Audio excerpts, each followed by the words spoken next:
مفتی طارق مسعود special. میں نے ایک زمانے میں بیانات چھوڑنے کا ارادہ آ گیا تھا۔ میں یہاں جب بیان کیا کرتا تھا نا، تو میں تو بیان کر رہا ہوں 14 سال کی عمر سے، بلکہ 13 سال میں شاید میرا پہلا بیان تھا تبلیغ والوں میں۔ تو 14 سال کی عمر تو مجھے پراپر یاد ہے، باقاعدہ بیان کیسے کرتا تھا۔ قرآن لے کے بیٹھتا تھا، سامنے کچھ اپنے ہی دوست احباب ہوتے تھے تو وہ پڑھاتا تھا ان کو۔ پھر ہوتے ہوتے بعض دفعہ 18 سال کی عمر میں نے جو بیان کیا تو اس میں فوج کے بڑے بڑے آفیسر بیٹھے ہوئے تھے، کرنل بریگیڈیئر لیول کے۔ تبلیغ جماعت آئی ہوئی تھی تو میرا بیان تھا، وہ تبلیغ میں بیان نہیں تھا، بیان میرا ہر جمعرات کو ویسے ہی ہوتا تھا۔ تو اس میں فوج کے آفیسرز آئے تھے تو مجھے اس سے عمر یاد رہ گئی، وہ بیان بڑا شاندار ہوا۔ تو میرے والد صاحب بھی تبلیغ میں تھے، فوج سے ان کے تعلقات بھی تھے، فوجیوں سے دوستیاں بھی تھی۔ تو انہوں نے میرے والد صاحب سے پوچھا، یہ آپ کا بیٹے نے بڑا ٹائٹ بیان کیا ہے، اس کی عمر کتنی ہے؟ تو انہوں نے کہا انہی سے پوچھ لو۔ مجھ سے پوچھا تو مجھے اس طرح سے یاد رہ گئی عمر، ورنہ ڈیٹ کوئی لکھ تھوڑی۔ میں نے کہا 18 سال۔ پھر انہی دنوں میں مسجد کے ممبر پہ بھی بیان کرتا تھا، تو لوگ بیٹھتے تھے۔ پھر میں یہاں آیا، اچھا اثر نظر نہیں آ رہا تھا کسی پہ۔ 2-4 آدمیوں نے داڑھی رکھ لی تھی، 2-4 پابندی سے تو آ رہے تھے لیکن کوئی نظر نہیں آ رہا تھا کچھ۔ پھر جب میں یہاں آیا تو یہاں تو 10 سال پہلے آیا ہوں، 2007 میں۔ یہاں بیٹھ کے نیچے بیان کرتا تھا، 8-10 آدمی بیٹھے ہوتے تھے، تو وہ 8-10 کے 8-10 وہ 10-12 نہیں کے دے رہے، اور وہ جو 8-10 جتنے بیٹھ رہے تھے وہ جیسے پہلے دن تھے ویسے کے ویسے ہی، کوئی چینجنگ نہیں۔ تو میں نے ارادہ کیا چھڑو یار، یہ کیا کرنا ہے، کوئی اور کام کرو۔ تو پھر ہوا یہ کہ جب یہ عثمان جو ہے نا، جو مفتی طارق مسعود .com ویب سائٹ کے ایڈمن ہیں، انہوں نے ویب سائٹ بنائی اور پھر بیانات باہر جانا شروع ہوئے، تو وہاں جو لوگوں کا رسپانس آنا شروع ہوا نا، وہ ہٹو بچوں قسم کا تھا۔ پھر میں جب حج کے لیے گیا تو باہر اتنے لوگ بیان سن رہے ہیں، کسی نے کہا میں نے داڑھی رکھ لی، خواتین بہت سی میں نے پردہ کر لیا۔ میں نے کہا یار ادھر تو ہم بیٹھے ہوئے تھے، کوئی تو اثر ہی نہیں ہو رہا تھا۔ تو وہ آڈیو بیانات تھے، تو وہ اتنے لوگوں نے ان پہ زندگیاں تبدیل ہوئیں۔ اچھا پھر ہمارے ہی جو کبھی کسی بھی قسم کی لفٹ کرانے کے لیے تیار نہیں تھے صحیح، انہوں نے بتایا کہ لوگ ہمیں لفٹ کراتے ہیں جب ہم بتاتے ہیں کہ ہم مفتی صاحب کے پڑوس میں رہتے ہیں۔ یعنی وہ مجھے لفٹ نہیں کرا رہے لیکن لوگ ان کو لفٹ اس لیے کرا رہے ہیں کہ، اور دلچسپ واقعہ سناتا ہوں۔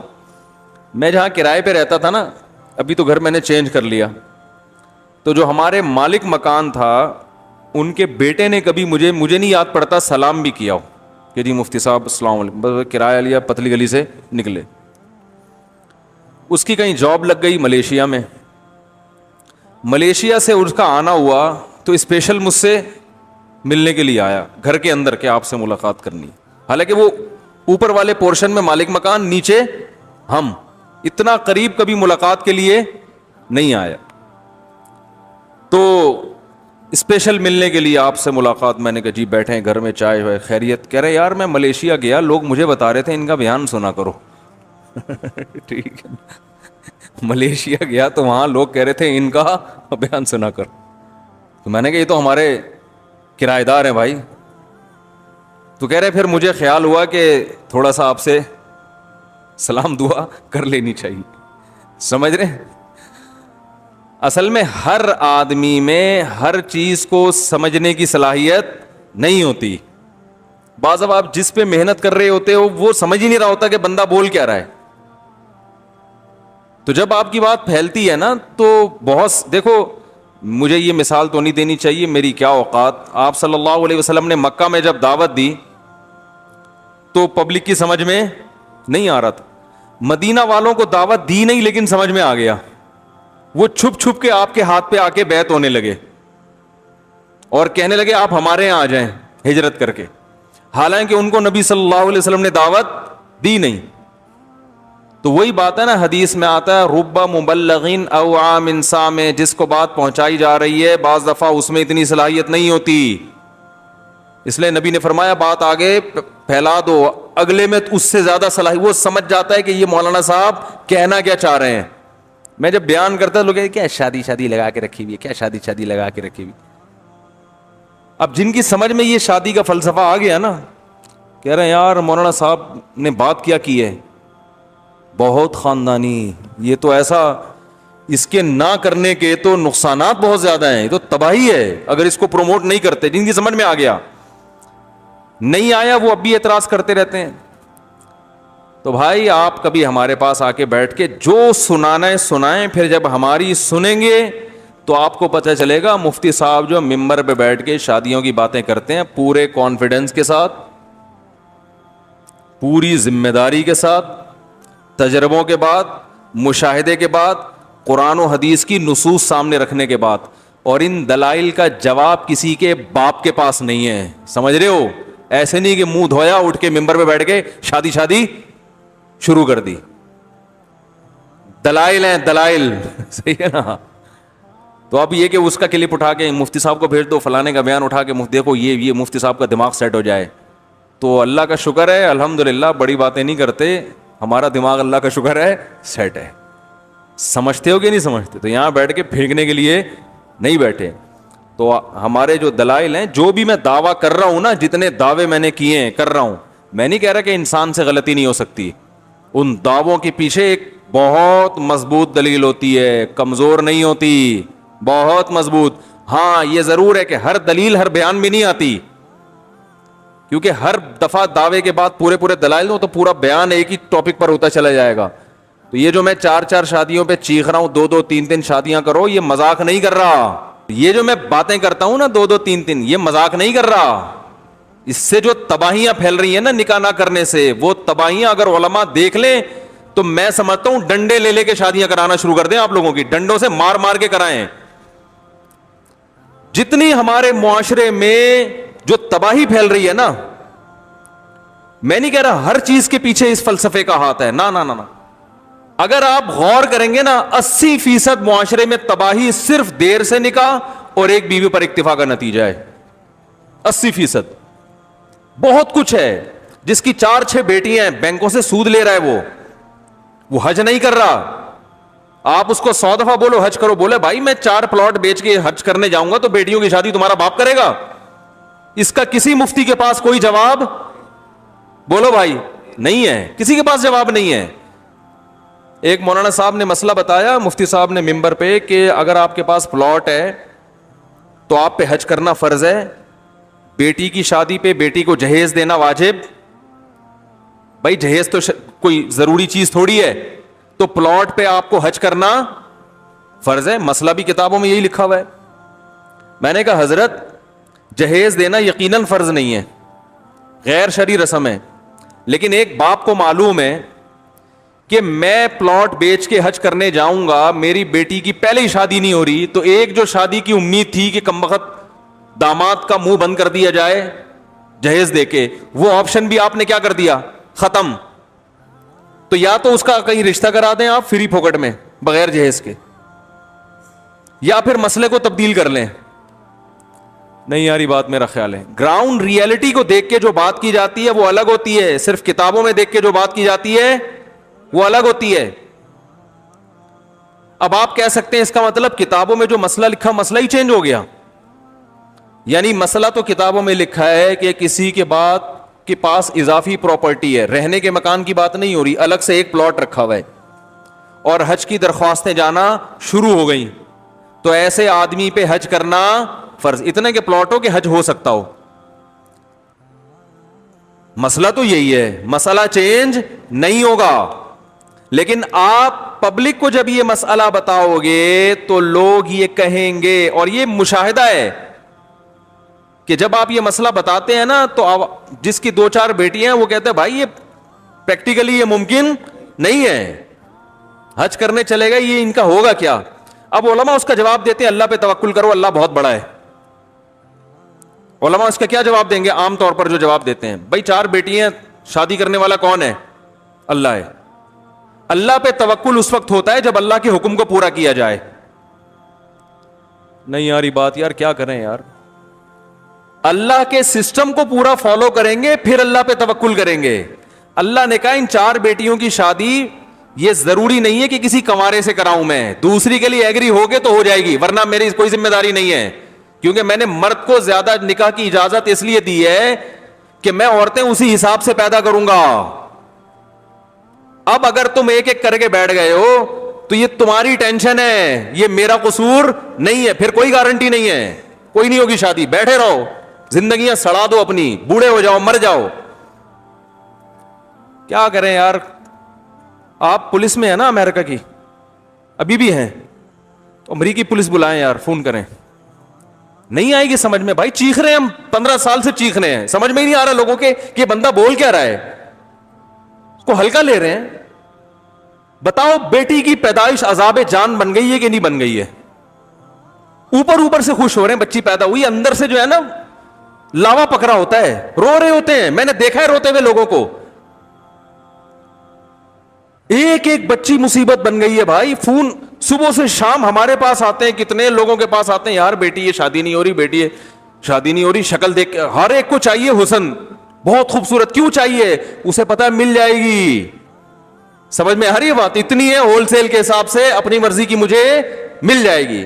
جب 2-3 نکاحوں کا رواج ہوتا ہے تو مرد کو اپنا معیار گرانا پڑتا ہے. غریب میں بھی کرے گا, وہ بیوہ سے بھی کرے گا, طلاق یافتہ سے بھی کرے گا. ابھی میں دلائل پہ نہیں جا رہا, وہ تو دوں گا تو پھر بات لمبی ہو جائے گی. تو مسئلہ یہ ہے کہ وہ حج پہ پلاٹ بکوا دیا تو وہ بیڑا بیچارے کا کیا ہو گیا, غرق. وہ اور بڈی ہو کے بیٹھے ہیں. پہلے تو ایک, اب یا تو مسئلہ چینج کر دو, وہ چینج نہیں ہو سکتا, یا پھر لوگوں کو آلٹرنیٹ حل دو. بھائی 3-4 بیٹیاں ہیں, پلاٹ بیچو, ہم اس کی کسی دوسری والے سے شادی کرا دیں گے. کمارے سے نہیں ہو رہی نا, دوسری شادی, دوسری بیوی بننے کے لیے تیار ہو جائیں بغیر جہیز میں, کیونکہ دوسری کے لیے مرد کو لفٹ نہیں کراتی لڑکیاں. دوسری شادی ہوتی ہے عورت کی شرطوں پہ, مرد کی شرطوں پہ نہیں ہوتی. آپ آج بولو مفتی صاحب ہماری دوسری کرا دو, تو ہو جائے گی آپ کی, لیکن پھر آپ کی شرطوں پہ نہیں ہوگی, کیونکہ عورت سوگن قبول کر رہی ہے تو پھر اس کی شرطوں پہ ہوگی. نہیں آ رہی بات, دوسری پہ عورت مہر مانگتی ہے, اتنے تولے سونا چاہیے, گھر الگ چاہیے. سمجھتے ہو کہ نہیں سمجھتے؟ ماہانہ خرچہ کتنا دے گا بتا بھائی, لکھ کے دے, ٹھیک ہے نا. تو یہی پتہ چل جاتا ہے کہ ان تلوں میں تیل نہیں ہے. تو سنجیدہ نہیں ہوتے پھر سیکنڈ میرج میں, کہتے ہیں چھوڑو یار, ایک ہی ٹھیک ہے. تو ہم یہ کہہ رہے ہیں کہ بھائی اس کا حل یہ ہے, جو 4-4 6-6 بیٹیاں بیٹھی ہوئی ہیں, پلاٹ بکوا کے حج پہ بھیجو اور ان کو دوسری پہ دینے کے لیے تیار. تو بندہ تیار ہوتا ہے نا کوئی, وہ کہہ رہا آگے بندہ تیار نہیں ہے دوسری کرنے کے لیے. نہیں یار, یار کیا کریں یار, وہ بندہ تیار نہیں ہے دوسری کرنے کے لیے. آپ کہہ سکتے ہو ہم سب تیار ہیں, اصل میں تیار ہو پیڑے کھانے کے لیے, فری پھوکٹ میں, خرچہ دینے کے لیے تیار نہیں, الگ گھر دینے کے لیے تیار نہیں, باریاں دینے کے لیے تیار. ہر آدمی کی شرط ہے چھپ کے شادی کروں گا, پہلی والی کو پتا نہ چلے, چھپ کے کروں گا, مزے اڑانے کے لیے ہے یہ, ذمہ داری لینے کے لیے نہیں. چھپ کے کروں گا, پہلی والی کو قیامت تک پتا نہ چلے, جس دن پتا چلا چھوڑ دوں گا. نمبر 2, پورا خرچہ نہیں اٹھاؤں گا میں, تھوڑا تھوڑا اٹھاؤں گا. ابھی ایک کل کسی کمبخت کا, ابھی میں نے رشتے کے لیے ایک صاحب کو بٹھایا نا, اپنے بہنوں ہی ہیں میرے, عارف صاحب, ان کو میں نے بٹھایا. میں نے کہا رشتے میرے پاس ٹائم نہیں ہے بھائی, ان کو میں نے بٹھا دیا. میں نے کہا یار تم دے. وہ مجھے عجیب عجیب قصے سنا رہے ہیں, کہہ رہے بیوہ جوان خاتون ہے, ان کے لیے ایک رشتہ دیکھا ہم نے, وہ بندہ دوسری کر رہا ہے. دوسری پہ وہ کہہ رہا ہے بیگم صاحبہ سے کہ مٹھائی کا خرچہ آپ اٹھائیں گے یا ہم اٹھائیں گے, مٹھائی کا خرچہ آپ کی طرف سے ہوگا یا. میں نے کہا اس کو یہ خاتون سے بولو اس کمبخت سے ہاں نہیں کرنا. نہیں آ رہی بات, کمبخت تیرے پاس مٹھائی کھلانے کے پیسے نہیں ہیں, تو دوسری بیوی پالے گا کیسے یار, تجھے شرم نہیں آتی؟ تو مٹھائی کا ڈبہ پوچھ رہا ہے بیوی سے کہ مٹھائی کا ڈبہ آپ کی طرف سے آئے گا یا. یار پولیس بلاؤ, کیا ہو گیا بھائی؟ آپ لوگ کو غصہ نہیں آ رہا یہ باتیں سن کے؟ غصہ آ رہا ہے مولوی خان صاحب؟ نہیں آ رہا غصہ, غصہ ہی نہیں آ رہا. کہاں سے آئے ہیں آپ؟ نہیں, ایسے آدمی پہ غصہ آ رہا ہے, مجھے تو خدا کی قسم ابھی میرے جذبات بن رہے ہیں, پھر میرا دل چاہ رہا ہے چماڑ لگوں. آپ کو آ رہا ہے؟ آپ کو سمجھ میں آ رہا ہے میں کیا کہہ رہا ہوں؟ اس سڑے پہ غصہ راغلے کہ نہ راغلے آ رہا ہے نا, آپ کو تو زیادہ غصہ آئے گا. کیا خیال ہے, پٹھانوں میں تو بالکل ہی عورت کی کمائی کو پتہ نہیں کیا سمجھتے ہیں وہ لوگ, تو کہتے ہیں ہم کھلائے گا. تو یہ تو بات غصے والی ہے. میں نے کہا اس کمبخت کو نہیں کرنے دینا. مٹھائی کا ڈبہ پوچھ رہے کس کے خرچے پہ آئے گا. او بھائی جب تو دوسری کر رہا ہے تو تو بولے بھائی کہ اب یہ میں اپنی ذمہ داری پہ کر رہا ہوں, آپ گھر میری ذمہ داری ہے, رینٹ پہ لے کے دوں گا ہے بھائی. مٹھائی وٹھائی کے ڈبے تو ہم نہیں کھلانے ہیں, وہ تو مرد ہی کھلائے گا نا. خرچہ بتائیں کتنا ہوگا ماہانہ, تو میں بتا سکتا ہوں کہ اتنا افورڈ کر سکتا ہوں کہ نہیں کر سکتا. اس پہ بات ہو, وہ مٹھائی پہ بھی وہ اس پہ ڈال رہے, آگے تو اس سے بڑے بڑے پہاڑ کھڑے ہوئے ہیں. یہ والی دوسری نہیں چاہیے بھائی. صحیح ہے نا, اس سے تو سارے دنیا تیار ہو جائے. ایک اور بیوہ خاتون اسی ہفتے پیچھے پڑی ہوئی ہیں, پیچھے جوان خاتون تھی. میرے گھر والے میری شادی نہیں کر رہے, میرے گھر والے میری شادی نہیں کر رہے, میرے گھر والے میری شادی نہیں کرنے دے رہے. تو ایک 22 سال کا جوان آدمی ہے, لڑکا ہے, زیادہ بھی تو نہیں, وہ مجھ سے شادی کر رہا ہے اور میں اس سے چھپ کے شادی کروں گی کیونکہ میرے گھر والے میرا نکاح کرنے کے لیے تیار نہیں ہے. وہ کہنے تمہارے جب بچے ہیں تمہیں شادی کرنے کی کیا ضرورت ہے. میں نے کہا تو ظلم کر رہے ہیں. اس نے بتایا میں روتی ہوں, میں تنہائی سے بیزار آ گئی ہوں, اور رو رہی تھی, خدا کی قسم فون پہ رو رہی تھی. اور میں چھت پہ جا کے بیٹھتی ہوں, ستارے دیکھتی ہوں, گنتی ہوں, یعنی ڈپریشن میں جا رہی ہوں میں. گھر والے تھوڑی سمجھتے ہیں یہ چیزیں. تو اب ایک لڑکا تیار ہوا ہے 22 سال کا. میں نے اس خاتون سے کہا, میں نے کہا دیکھیں وہ اپنے گھر والوں کو بتا کے کر رہا ہے یا چھپا کے. اس نے کہا بتا کے نہیں کر رہا, چھپا کے کر رہا ہے. میں نے کہا مجھے نمبر دو اس کا. اس بندے سے میں نے لونڈے کو فون کیا. میں نے کہا تو اس خاتون سے شادی کر رہا ہے, تو نے مستقبل میں سوچا کیا ہے؟ چھپا کے رکھے گا. کہہ رہے ہاں میرے گھر والے کون سا کرنے دے رہے ہیں مجھے, وہ بھی نہیں کرنے دے رہے, تو مجبوراً میں چھپ کے کر رہا ہوں. میں نے کہا اچھا ایک بات بتاؤ, ٹھیک ہے نکاح سے کسی کا باپ کسی کو جب خاندان والے تمیز سے نہیں کرنے دے رہے تو چھپ کے کر لو, بالکل جائز ہے, کوشش تو کرو, لیکن اس کے سائڈ افیکٹ پہ پہلے سوچا ہوا ہے کیا ہوگا. کہہ رہے کیا ہوگا. میں نے کہا جب تم یہاں شادی کرو گے, پکڑے گئے تو کیا ہوگا. تم نے ابھی چھپ کے کی ہے نا, رکھو گے اس کو, کسی دن دیکھ لیا, پھر کیا ہوگا. کہہ رہے پھر کیا ہوگا. کچھ بھی نہیں, میں نے تو سوچا ہی نہیں. میں نے کہا پھر تیرے باپ کو بھی اس کو رکھنا پڑے گا, یہ بتا دوں میں. سمجھ میں نہیں آ رہی بات. دیکھو اس طرح بات کیا کرو رشتے والوں سے, نرم لہجے میں بات. یہ تو میں نے باپ کی بات نہیں کی اس سے, وہ تو آخر میں آ کے, لیکن شروع میں تو بڑے تمیز سے. میں نے کہا اگر آپ کے والدین کو پتا چل گیا تو یہ نہیں ہوگا کہ آپ اس کو چھوڑ دیں, کیونکہ پہلے ایک دفعہ بیوہ ہو چکی ہے, دوبارہ طلاق کا دھبا لگے گا. میں نے کہا دم ہے, چلو چھپا دیا, ماں باپ نہیں کرنے دے رہے, لیکن جس دن والدین کو پتا چلا, یہ بیان شروع ہو گیا میرا, ذہن میں رکھیں, جس دن والدین کو پتا چلا تو اس دن آپ تو فوراً سائڈ پہ پتلی گلی سے نکل لو گے. اس کا تو بیڑا غرق. کیا خیال ہے, پہلے ایک دفعہ بیڑا غرق ہو چکا ہے, دوبارہ. کہہ رہے یہ تو میں نے سوچا ہی نہیں. میں نے کہا نمبر 2 اولاد ہو گئی تو. میں نے کہا اگر حمل ٹھہر گیا اور بچہ ہو گیا تو. میں نے کہا تم اس بچے کے باپ ہوگے, خرچہ اٹھاؤ گے, نادرا میں لکھواؤ گے کہ یہ میرا بچہ ہے, یا باپ لیس بچہ رہے گا. کہہ رہے یہ تو میں نے سوچا نہیں. میں نے کہا شرم نہیں آتی تمہیں, ایک لڑکی کو الو بنا رہے ہو, بیوقوف بنا رہے ہو, جذبات سے کھیل. پھر میں اس خاتون کو فون کیا, وہ خاتون بیان سنیں گی, یہ جو میں بیان کر رہا ہوں نا سنتی ہیں پابندی سے. اس خاتون کو میں نے فون کیا, یہ ٹھیک بندہ بولو بھائی نہیں ہے, یہ الو بنائے گا, کچھ دن آپ کو استعمال کر کے ٹیشو پیپر کی طرح ڈسٹ بن میں, ارے بولو یار, پھینک دے گا. لیکن خواتین پہ نا آج کل عشق اور محبت کے جنون ایسے سوار ہوتے ہیں کہ ان کو الو بنانا دنیا کا سب سے آسان کام ہے. نہیں جی ایکچولی وہ بہت اچھا آدمی ہے, ایکچولی میں نے تو اس کو بہت طرح سے پرکھ کے دیکھا ہے, میں نے تو ایکچولی میں نے کہا بھائی ایکچولی کچھ نہیں ہوتا, اس کے پاس میرے سوالات کے جواب نہیں ہے. نہیں دیکھیں ایکچولی وہ تو انسان ہے ایسا. میں نے کہا کر لو جاؤ بھاڑ میں, ہمیں کیا, جب تمہیں انسان کا بچہ بن کے ایک بنانا چاہ رہے ہیں تمہاری, نہیں انہوں نے کر لی شادی. ایک ہفتے بعد فون آئے وہ تو الو کا پٹھا ہے, وہ تو یوں ہے, وہ تو فلانا ہے, وہ تو ڈمکانا ہے, گالیاں دے رہی ہیں اور میں جا رہی ہوں اس کے گھر میں لڑوں گی, میں یہ کروں گی, میں وہ کروں گی. تو یہ ہو رہا ہے دوسری, کیونکہ تمیز کا آدمی جب شریف لوگ, عزت دار لوگ ہمت نہیں کریں گے تو یہ لونڈے لپاڑے کیا ہوں گے؟ صحیح ہے نا, یہ لونڈے لپاڑے ہی آئیں گے اس فیلڈ میں آگے.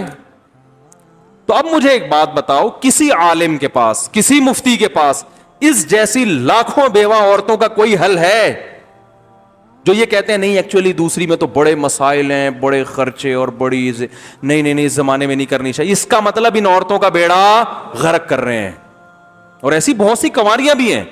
تو ہونا یہ چاہیے اسٹائل آپ کا, بھائی کرنا ہے یہ کام, عزت دار لوگوں کو, ذمہ دار لوگوں کو یہ کام کرنا ہے اور ذمہ داری پوری کر کے کرنا ہے. عدل نہیں ہو سکتا, تیرا باپ بھی عدل کرے گا, کیوں نہیں ہو سکتا عدل؟ ایسے ہونا چاہیے اسٹائل. بھائی کیوں نہیں ہو سکتا عدل؟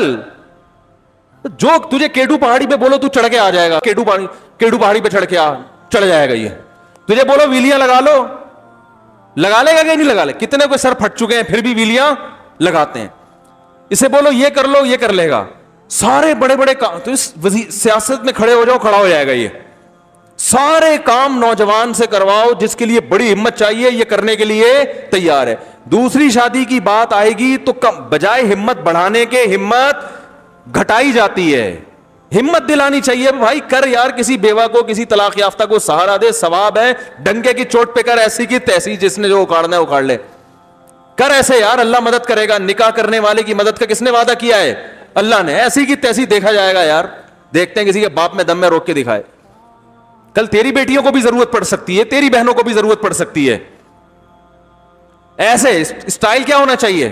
یہ رہنے دو. وہ بھی 15 سال ہو گئے, ہل نہیں رہے اپنی جگہ سے, ہل نہیں رہے.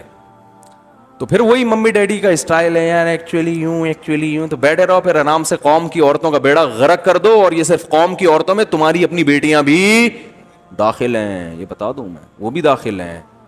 کل ان کے ساتھ بھی یہ مسائل ہو سکتے ہیں جو دوسروں کے ساتھ. تو بچی کی پیدائش ایک عذاب بن گئی ہے بھائی. اور پھر گروتھ روکنے کا نتیجہ کیا ہے کہ 2 بچے ہی اچھے, اس میں جس کے بیٹیاں ہو گئیں وہ بیٹے کی لالچ میں بڑھاتا ہے, اس کے ویسی 6 ہو جاتی ہیں, وہ اور ٹینشن میں. تو ان مسائل کا کسی کے باپ کے پاس کوئی جواب نہیں ہے.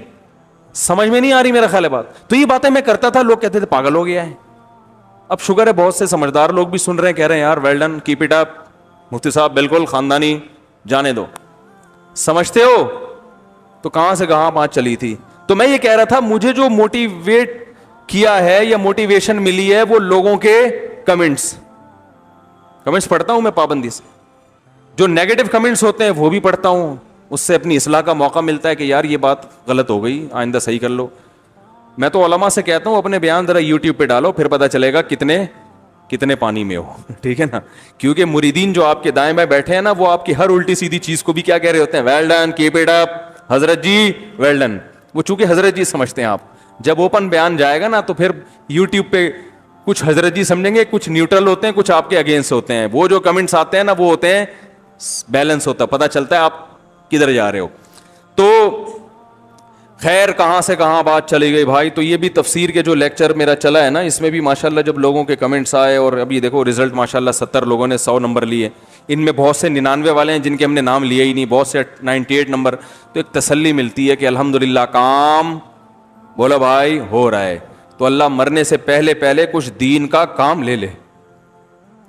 سب سے زیادہ دعا جو ہمارے بڑوں نے ہمیں سکھائی ہے وہ یہ دعا ہے کہ اللہ سے یہ دعا مانگا کرو کہ اے اللہ اپنے دین کی اخلاص, عافیت, قوت اور ہمت, یہ 4 چیزوں. ہمارے حضرت یہ دعا اپنے لیے کروایا کرتے تھے ہم سے کہتے تھے میرے لیے یہ 4 دعائیں مانگا کرو. یہ دعا مانگا کرو یوں, اے اللہ اخلاص کے ساتھ, کیونکہ اخلاص کے بغیر جتنا بھی کام ہو جائے آخرت میں کیا ہے, 0. اخلاص کے ساتھ, قوت کے ساتھ, یعنی ایسا نہ ڈھیلے طریقے سے کام ہو, کام کیا ہو, طاقت ہو اس کام میں, ہمت ہو, سستی نہ ہو. اخلاص, عافیت. اور عافیت کا مطلب فتنوں سے بچا کے رکھے اللہ تعالیٰ. بعض دفعہ کاموں کے سائیڈ ایفیکٹ بہت زیادہ ہو جاتے ہیں. تو اخلاص, عافیت, قوت, ہمت کے ساتھ اللہ دین کا بہت زیادہ کام لے لے. پہلے ایک شاگرد نے حضرت کو کہا میں اپنے لیے دعا مانگتا ہوں اے اللہ مجھ سے دین کا سب سے زیادہ کام لے.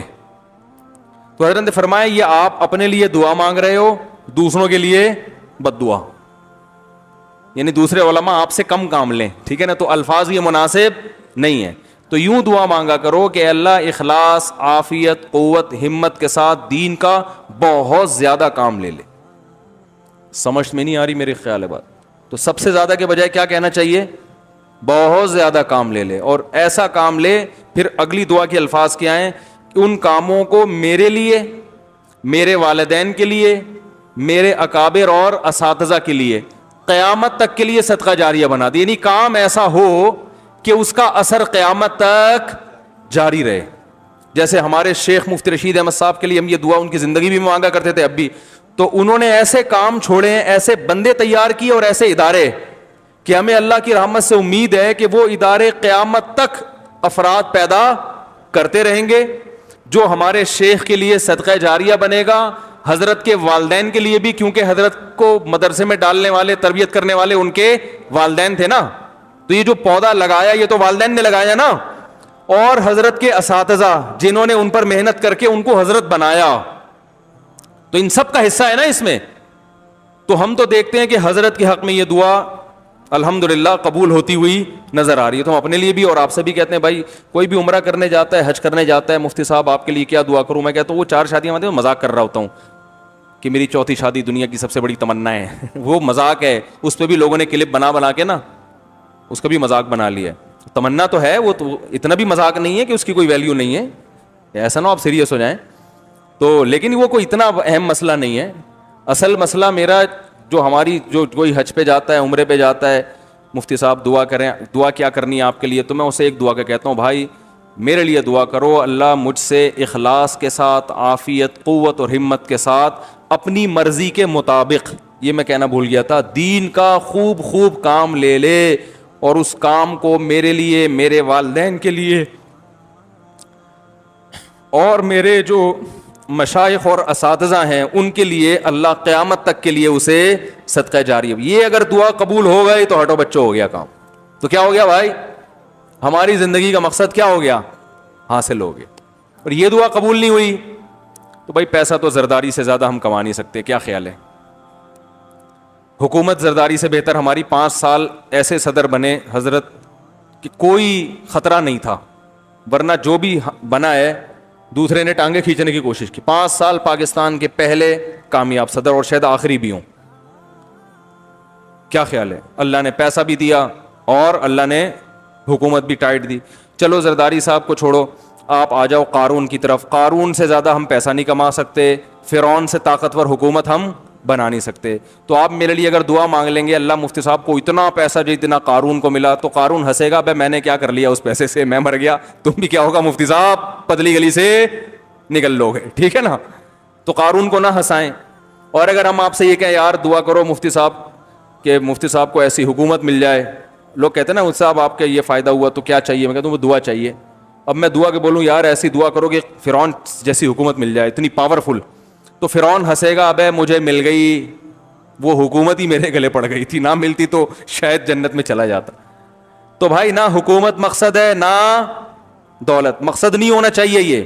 یہ میں اس لیے بتا رہا ہوں آپ یہ جذبہ پیدا کریں اپنے اندر, اپنے لیے بھی دعا مانگا کریں اور اپنی اولادوں کو بھی اس راستے پہ ڈالیں. بیٹا دین کا کام, اگر تم سے اللہ نے دین کا کام لے لیا تو کامیاب ہو, نہیں لیا تو بھاڑ میں جائیے دولت, بھاڑ میں جائیے. تھوڑا سا آج اسٹائل ہمارا چینج ہے, وہ اس آدمی پہ غصہ آ گیا نا, مٹھائی کے ڈبے کے پیسے مانگ رہا تھا, اس کی وجہ سے اب میرا پورا اسٹائل ہی چینج ہو گیا ہے. بھائی اس کا رشتہ تو نہیں کرایا مٹھائی کے ڈبے والا, وہ بیٹھے ہوئے عارف صاحب, ان کو رشتوں کا کام دیا ہوا ہے, فرشتے جیسے ہیں یہ, رشتوں کا کام ان کو اسی لیے دیا ہوا. یہ میرے بچپن کے دوست ہیں لنگوٹی یار, اور میرے بہنوئی بھی ہیں, اور ہمارے یعنی 8ویں کلاس سے ہم ایک ہی ڈیسک پہ بیٹھے بیٹھے پڑھتے کالج, اور پھر وہ بہت, تو انہوں نے بتایا وہ کہہ رہے ہیں مٹھائی کا ڈبہ, وہ کہہ رہے تم دو گی یا میں دوں گا. وہ خاتون سے کہہ رہا تھا. میں نے کہا یہ رشتہ ختم کروا بھائی, میں تجھے چھوڑوں گا نہیں اگر تو نے یہ شادی کروا دی. وہ بیچاری وہ ٹینشن میں آ جائے گی عورت بعد میں, پھر ہر دفعہ پوچھے گا بیگم ناشتے کے لیے 2 انڈے لے آؤں, اس دفعہ 2 انڈے میں لے کر آؤں یا آپ نے منگوانے؟ پھر وہ ہر دفعہ یہی ہوگا مصیبت. جب ذمہ داری نہیں اٹھا رہا تو بھائی تو کس کھیت تو کرنے کیا رہے تھے؟ تو ہاں، تو دیکھو یہ دعا مانگا کرو اللہ تعالیٰ سے، اے اللہ دین کا کام. دیکھو جو چیز سب سے قیمتی ہوتی ہے نا، وہ سب سے محبوب کو وہ چیز دی جاتی ہے نا. ارے آپ اگر گفٹ دینا چاہتے ہو تو سب سے قیمتی گفٹ اپنے سب سے محبوب دوست کو دو گے. تو یہ جو دنیا جب اللہ نے بنائی اور انسانوں کو بھیجنا شروع کیا، آدم علیہ السلام سے لے کے قیامت تک آخری جو انسان آئے گا، کسی کو اللہ نے حسن و جمال دیا، کسی کو اللہ نے صحت دی. قوم عاد اور قوم سمود کو صحتیں بڑی کھجور کے تنوں جیسے تو ان کے قد ہوا کرتے تھے. کسی کو اللہ نے بے تحاشا دولت دے دی. لیکن اللہ کے جو سب سے محبوب لوگ ہوتے ہیں وہ پیغمبر ہوتے ہیں. پیغمبروں کو اللہ نے کہا آپ کو میں اپنا پیغام لوگوں تک پہنچانے کے لیے سلیکٹ کر رہا ہوں. آپ کی بیسک ذمہ داری کیا ہے؟ کیا آپ میرا پیغام لوگوں تک، بولو نا بھائی، پہنچائیں گے؟